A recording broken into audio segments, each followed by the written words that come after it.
আজকের এই ভিডিওতে আপনাদেরকে চমৎকার কয়েকটা আপডেট দেব। শুরুতে গাজার প্রসঙ্গ। গাজায় গতকালকে স্বাধীনতাকামী সংগঠনও এই বিষয়টা জানিয়েছে এবং দখলদারদের মিডিয়াও এই বিষয়টা স্বীকার করেছে। তাদের মিডিয়া বলছে যে গতকালকে একটা অ্যাম্বুশের ঘটনায় দখলদারদের 2 জন সেনা সদস্য একেবারে ডাইরেক্ট ওপারে গেছে এবং এই 2 জনের মধ্যে একজন হচ্ছে অফিসার। একই ঘটনায় আরও 3 জন সেনা সদস্য মারাত্মকভাবে ইনজুর্ড হয়েছে।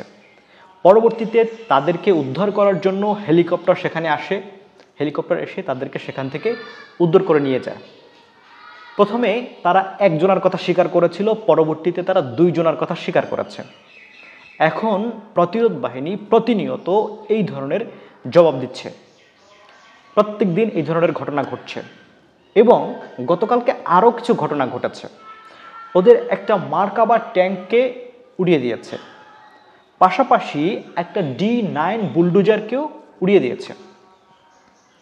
এদিকে ইয়েমেনে গতকালকে আমেরিকা বড় ধরনের হামলা চালিয়েছে, একটা সিরিজ হামলা তারা চালিয়েছে।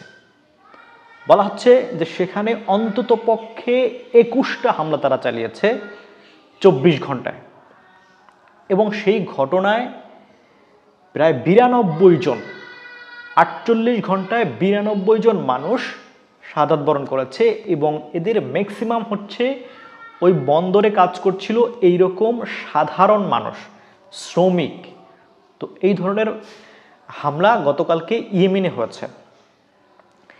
ইয়েমেনের যে বাহিনী রয়েছে সেই বাহিনী জানিয়েছে যে তারা গতকালকে আমেরিকার একটা MQ-9 ড্রোন ভূপাতিত করেছে।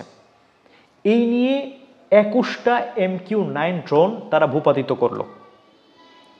আমেরিকার ইতিহাসে এই ধরনের ঘটনা, এই ধরনের নাকানি চুবানি আর খেতে হয়নি কোনো দেশের সাথে। 24 ঘন্টার মধ্যে তারা 2টা এই MQ-9 ড্রোন ভূপাতিত করল। আপনাদেরকে 20তম MQ-9 ড্রোনের খবর দিয়েছি, এরপরে এটা হচ্ছে 21তম। প্রিয় দর্শক, গাজায় যে যুদ্ধ হচ্ছে সেই বিষয় নিয়ে নেতানিয়াহু গতকালকে স্টেটমেন্ট দিয়েছে। তিনি বলছেন যে আমরা যদি এই মুহূর্তে এই যুদ্ধ বন্ধ করি তাহলে আমরা যা কিছু অর্জন করেছি সব বিফলে যাবে। আমরা আমাদের কোনো ফসল বা কোনো ফল আমরা ঘরে তুলতে পারবো না। সুতরাং এই মুহূর্তে আমাদের সাথে যা কিছুই হোক, যে পরিস্থিতির দিকেই যাক, আমরা যুদ্ধ বন্ধ করতে পারছি না। ওইদিকে বেন গাবির, তাদের যে সিকিউরিটি মিনিস্টার ছিল বেন গাবির বলছে, কট্টরপন্থী নেতা, তিনি বলছেন যে no deal, no ceasefire, no aid, মানে গাজায় কোনো ধরনের চুক্তি হবে না, কোনো ধরনের সিজফায়ার হবে না, কোনো ধরনের সাহায্য সহযোগিতাও প্রবেশ করতে দেওয়া হবে না। এই হচ্ছে তার বক্তব্য। এবং তিনি বলছেন যে আমরা আমাদের সন্তানদেরকে ফেরত আনবো, জীবিত অথবা মৃত। মানে তার কাছে জীবিত আসুক আর মৃত আসুক, আসলেই হলো। জীবিত আসার বিষয়টা তার কাছে কোনো ধরনের গুরুত্ব বহন করে না।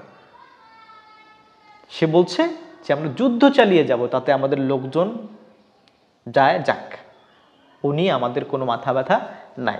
তার বক্তব্যের অর্থ হচ্ছে এটা।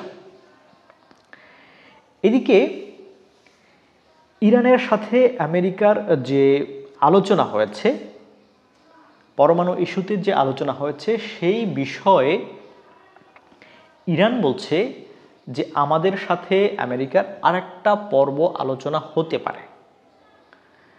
গতকালকে যে আলোচনাটা হয়েছে সেই বিষয়টা সম্পর্কে এখনো পর্যন্ত স্পষ্ট কোনো বয়ান আসেনি। কারণ হচ্ছে গতকালকে তাদের মধ্যে যে আলোচনা হয়েছে সেইখানে সাংবাদিকদেরকে ঢুকতে দেওয়া হয়নি।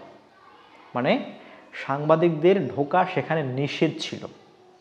এই কারণে বিষয়গুলো এখন পর্যন্ত স্পষ্ট হচ্ছে না এবং কি আলোচনা হলো, কি ফলাফল আসলো, এখন পর্যন্ত যা যা এসেছে সেগুলো অনেকটাই অস্পষ্ট। এবং ইরান বলছে যে আমাদের মধ্যে আরেকটা দফা আলোচনা হতে পারে। তবে ইরান সেখানে শর্ত দিয়েছে, কিছু বিষয় তারা উল্লেখ করেছে যে আলোচনা হতে পারে এই শর্তে যে আমাদের উপর থেকে সব ধরনের নিষেধাজ্ঞা তুলে নেবে এবং আমরা যে পরমাণু প্রকল্প চালু আছে আমাদের, সেগুলো আমরা কোনোটাই বন্ধ করব না, এটাকে আমরা অব্যাহত রাখব এবং আমরা পরমাণু হাতিয়ার তৈরি করব না, যেই জায়গাতে আছে সেই জায়গাতেই থাকব, কিন্তু আমরা এই যে পরমাণু প্রকল্প এটাকে শুধুমাত্র আমাদের এনার্জি সেক্টরের জন্য ব্যবহার করব, আমরা কোনো হাতিয়ার তৈরি করব না। শর্ত হচ্ছে আমাদের উপর থেকে সব ধরনের নিষেধাজ্ঞা তুলে নিতে হবে। তো এখন বিষয় হচ্ছে ইরান তাদের যে উদ্দেশ্য ছিল, লক্ষ্য ছিল, সেই দিকে এগিয়ে যাচ্ছে। এখন চুক্তি হবে কি হবে না সেটা পরের বিষয়, কিন্তু ইরানের লক্ষ্য উদ্দেশ্যের দিকে যাচ্ছে।